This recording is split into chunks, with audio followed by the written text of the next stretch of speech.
So, hello, Lisa. This is Hi. the second part of us talking about medical ethics with Lisa Dye. And so she is working in medical ethics at University of Sydney. And it's really interesting for cause health, some of these concepts that you work on, Lisa. And some of these concepts that I really want you to talk about has to do with the rules and rights and preferences. And we'll talk also about the rules versus guidelines in the in the medical context later. So one thing that we have talked about a lot in cause health is the challenge of guidelines. How do you apply something that is general rules or general guides to a unique particular situation? And in ethics, of course, there is this distinction between something that is general and something that is particular. And the question is whether morality in general should be a general thing or a particular thing. So could you explain this for us? Yeah, well, I mean, moral generalism is just the idea that there is a set of moral principles that exist and that are true and correct, and that they can be applied to any situation, any kind of a moral dilemma that we face. And then moral particularism would be the idea that each situation is different and that the right thing to do in any particular situation depends on the kind of relevant moral factors that are at play in that particular situation. Yeah, so these principles, then you can apply them in any setting. But if you say the context is the most important, then you always have to ask again, okay, so what's the best thing to do here? Yep, that's right. Yeah. So in medical contexts, the way that medicine works today, if you can say it like that, which direction do you think medicine has gone with respect to these type of moral theories? Look, I think that a thing that happens in medicine is that it's not often clear or explicit what moral theory is underlying the value judgments that are made. And I think that's actually one of the problems with how ethical decisions are sometimes made in the medical context, because there are often moral assumptions, moral premises that are underlying the arguments that people make about what we ought to do in particular situations. And I mean, you asked about different sort of moral theories. I guess thinking about moral theories like, Aristotle's virtue ethics or utilitarianism or deontology, a sort of a Kantian deontology, would be the three, what a lot of people would think of as the three more prominent moral theories. These can all be useful in the medical context, and they can draw attention to different aspects of a particular moral situation, and they can reveal different sort of insights about a moral dilemma. But I think which one you apply and how you maybe weight the different moral considerations requires a lot of sensitivity to the particular context. So it sounds to me that you lean towards a moral particularist view, saying that the context must be considered. Absolutely, the context is always going to be important, but I am a moral realist. I do believe that there are moral truths, but I think that they are quite high level. And so I would say that something like, attributing an equal value to the flourishing of every human life is a high level moral principle, and that can be used to guide any particular situation. But then the details of any particular situation will be so very different that there's a lot of reasoning in the particular that has to happen. Yeah, so I mean, you mentioned the Aristotelian virtue ethics, which is about, okay, which type of person do you want to be? And if you want to be a good friend, yeah, that's something that is always good, but what does it mean in this particular context? And that's how they say in virtue ethics, there is something general, which is what are the virtues? And you can choose, of course, which of the virtues you find most important, but then how to interpret them is always going to be context dependent. Yeah. Absolutely. And I think what virtue ethics is quite useful for in practice is it can help to draw attention to the motivations of the different people acting in a particular ethical or a scenario with some ethical complexity. So you can look at the motivations and like this person is doing this because they think it is they value truth telling, or they value kindness, or they're putting emphasis on different attributes. And so it can help to sort of uncover the underlying normative premises that are informing how people are approaching a situation, especially if there's a conflict that different people think that different courses of action should be pursued. Do you think, since we're now talking about virtue ethics, just to sort it out for the listeners, do you think there are certain virtues that are emphasized more in evidence-based medicine?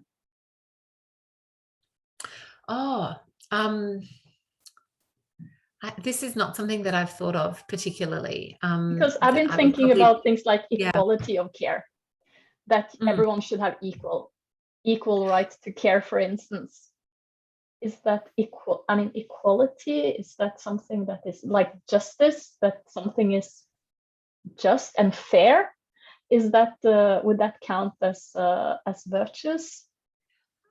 Yeah, maybe. I think that probably something like objectivity and placing a high value on being well informed, being sort of studious and rigorous, experimental rigor, I guess, might be a virtue that would be emphasized in that paradigm. And for instance, from the clinician's point of view, maybe empathy would be a virtue that would be emphasized as important in the clinical practice. Yeah, absolutely. And of course, wisdom. Sorry, and wisdom, to have knowledge and wisdom. Oh yes, of course. Yeah. To make wise decisions. So yeah, because it seems to me that in medicine there is this kind of tension between different notions of ethics. And it seems like evidence-based medicine is placing more emphasis on maybe the generalized versions of ethical moral theories. Would you agree with that? Look, I haven't studied evidence-based medicine that much. I have, I'm aware of it, obviously, and I've interacted with it in various ways. But I think probably because of the way that it tries to push towards a more standardized approach, treating everyone equally, developing clinical guidelines, I would associate it with a deontological kind of approach, which says we have obligations to patients to use the very best kind of evidence and to follow these particular kinds of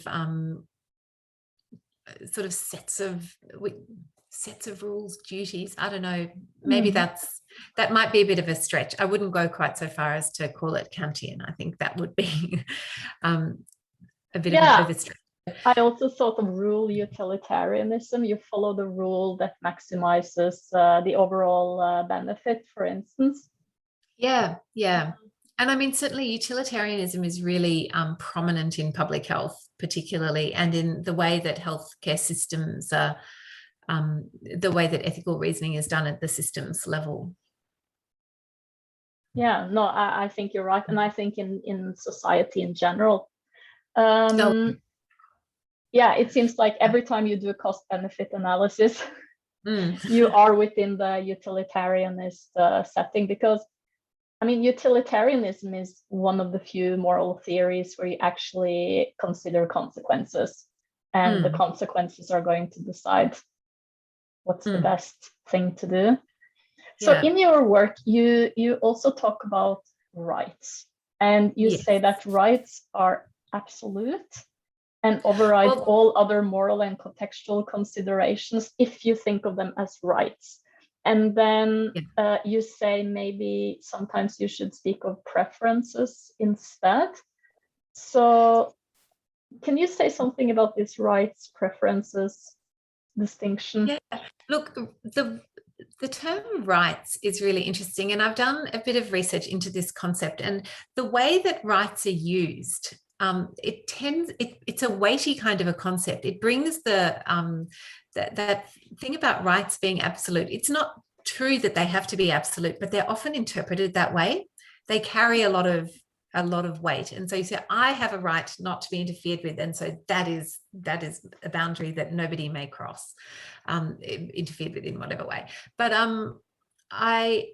so the concept of rights, like, there's a very convoluted, I'm not a legal scholar, but there is a lot of legal theory about rights, and basically there are different versions of rights. Some rights can be sort of explained as freedoms, so the right to do something without being prevented from doing it, but other rights, a lot of rights, I think, only really make sense in terms of having corresponding obligations. So if I have a right to something, then there has to be some other party, whether a person or some sort of an institution or organization, that has an obligation to fulfill that right. So like if I have a right to healthcare, that's completely meaningless unless somebody else has an obligation to provide me with that healthcare, right? Yeah, so I mean, even if the right is supposed to be universal, it's still dependent on the contextual factors. Yes, yeah, of course. Yeah. So, but so this is why I think that rights are maybe not such a helpful way of talking about the kinds of things that they're often used to talk about. I was looking at it particularly in the context of the rights that we're supposed to have in relation to our genetic information. Oh, yeah. So it's about the right to our genetic information, which that's more like a freedom kind of a right. You know, this information is about me. Nobody should stop me from acquiring that information if I want it. But then there is also this right not to know. And I thought that one was really interesting because there's lots of different ways that can be interpreted. Like, who has an obligation not to give me that information? And why would they want to give it to me? And if they want to give it to me and I don't want it, then why is that what's going on here? So that's why I think that preferences, at least in that kind of context, make a lot more sense, because the kind of situation, though this might be getting a little bit off topic in terms of your work, but in the context of the right not to know genomic information, it's, I guess the idea is that nobody can be forced to have information about their genetic makeup, their genetic composition, if they don't want to receive that information, because either they don't want to know if they're going to have a higher chance of having a particular condition, they don't want to know if they are going to have some degenerative condition happen to them or something like that. It might cause them anxiety, so they just don't want that information. And so the idea is often unpacked in terms of, does a clinician have a right, or is a clinician entitled to give them that information even if they don't want it? And what I would say about that situation is that we should understand it rather as the patient has a preference not to receive that information, but presumably they also have a preference to lead the most healthy and flourishing life that they can. And if their clinician has reason to think that their genetic information might help them to be healthier, say if there's a condition in their family that is easily preventable and treatable, then it might benefit them to have that information. And then someone might be justified in at least opening the conversation with them about, maybe you might like to reconsider that preference, kind of thing. I think our knowledge about the causative powers of genetics is not really strong enough yet to justify overriding that preference in a really strong way, but it might get there in the future, and then it's something that we have to think about. So yeah, I think in evidence-based medicine, we say, one say now that, well, it's not just the evidence hierarchy that you have to consider the way that evidence is generated, but it's also the three bubbles where one of them is the patient preferences. And for me, patient preference, it always sounds so vague. It sounds something that is, yeah, I can listen to you. I can listen to whether you want a pill or a shot, but then I can also ignore it. But if you say that you have rights, it seems like we have an obligation. So if they have rights, we have an obligation to make sure that these rights are Yeah, that they're upheld, or to Held, respect yes. that right. Yeah. Yeah, well, if you have a preference, then what is do you still have an obligation towards that preference, or how does Look, that work? I think that clinicians would you almost always try to accommodate patient preferences as far as they can. But if they really believe that it's in the patient's interests, for the goal, it comes back to autonomy again here. Autonomy is actually used very interestingly to argue both for and against a right not to know, which it gets depending on how you interpret autonomy, of course. It's a really interesting application of that concept. But if you are aware of the patient's values and preferences and their goals for their life, and you think that having this information will better help them or support them to live the kind of life that they want for themselves, then you would be justified as a clinician, I think, in having at least opening a conversation to try and help the patient move towards recognizing that. Yeah, and it seems to me that this rights versus preferences, in the way that you distinguish it is also related to how sensitive should you be to this unique context. So if you want to really take the patient's context seriously, then you would think that the preferences concept is better than the rights concept. Yeah, look, it's also I think better for the patient to talk yeah, about preferences than rights. That seems to be what you're saying. yes, and I think that rights talk, first of all, it's quite it's very laden with lots of implications that are not really appropriate to that context. I think the way that rights are understood in a colloquial kind of way is a really I think it's just not conducive to having a conversation which is going to move forward to an actual decision-making process, because it sort of shuts everything down. It's an absolute thing. I have my rights and this is my right, and conversation is over. So it's where you bring in the lawyers instead of having a collaborative decision-making. Yeah, whereas preferences, I think, are really much more helpful and preferences are also aligned with interests, and they sort of pull towards interests. And I think that all clinicians are looking out for the interests of their patients. That's what they want to promote. And so taking account, so then you can sort of weigh up preferences against each other as well. So a patient might have a preference not to receive information about their genetic composition, or if they've got a particular variant which is in their family, say, they don't want to receive that information, but also they don't want to get this condition which is preventable, because then they'll become much sicker and suffer much more terribly than they would if they take some preventative action. So weighing up those two preferences against each other is a sort of a balancing thing that you can do, and that's a way of considering the whole picture, rather than going, well, they don't want to get the condition and they would take preventive action if they could, but they have a right to refuse their information, and that's the end. It sort of it has that real absoluteness about it. So if we bring that over to the guidelines context, or the general EBM, evidence-based medicine context, then you could say that patients have the right to get the best available treatment. And that could mean the best available treatment, based on the best knowledge that we have. That could mean that you get a treatment that is not suitable for you, but in average, in the studied population, it was the one that got the best outcome.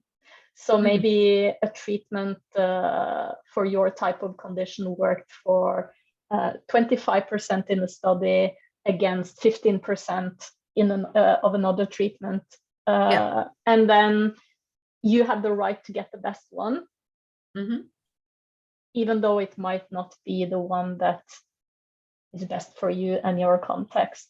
I mean, so if you then put in the rights, it seems like, well, we always have to give the treatment that is on the top. That is, you see what I'm saying? Yeah. But But you could Whereas, also say that having the right to get the best available treatment means that you have a right to be considered as a unique individual and get the best treatment tailored for you.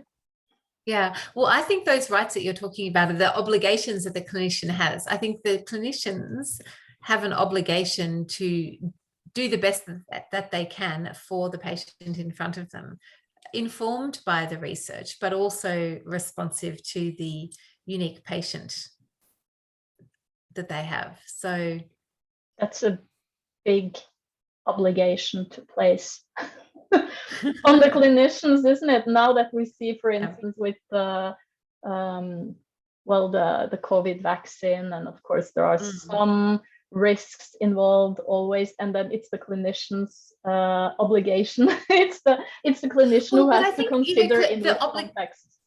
Sorry? Yeah, it's the clinician who is left with the decision and the really difficult decision to make whether this the risk and the benefits, how that would work for this unique individual. Yeah, but I think also they have part of that obligation is working within the sort of the healthcare system context that they are in. So they have to look at what is available, what resources do they have, what supports, other supports does the patient have, all those kinds of things.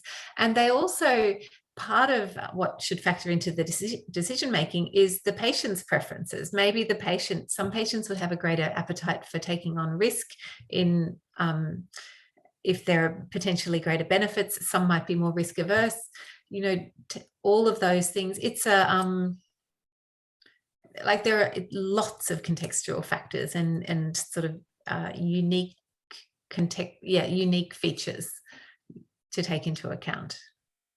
I think the more we talk about ethics and which kind of ethical considerations that are relevant for the clinic, the more I think, oh my God, shouldn't just clinicians be so happy to follow a rule and not consider all these contexts, because it seems so much, it seems overwhelming. But I think that is what healthcare is like. Yeah. No, actually, in my experience working in the CoSelf project, what frustrate clinicians is not that they have to make these really complex decisions. What really frustrates them is when this complexity has to be disregarded because they are told to follow a rule and not consider the context sufficiently. Yeah. Oh, that's really interesting. Yeah, it's that clinical expertise that they build up over time. Yeah, because if you're so the more expertise you get, the more of your decisions will be based on information that maybe is not so explicit to you when you make it. So you look at the overall situation, and it's natural to you to listen to the patient and hear their preferences, but maybe it's not like a checklist. Yeah. So is there anything else you want to add before we end about this, the rights and the preferences and the context, the rules? No, I think that's I think we've covered quite a bit there too. Okay, so it's not just me then, because I felt we covered quite a bit. Yeah, no, I think we did. Okay, well, thank you so much, Lisa Dye, for joining us. And I hope that we will have more conversations like this in the name of CoSelf. Yes, thank you. I hope so too. Okay, thank you. See you.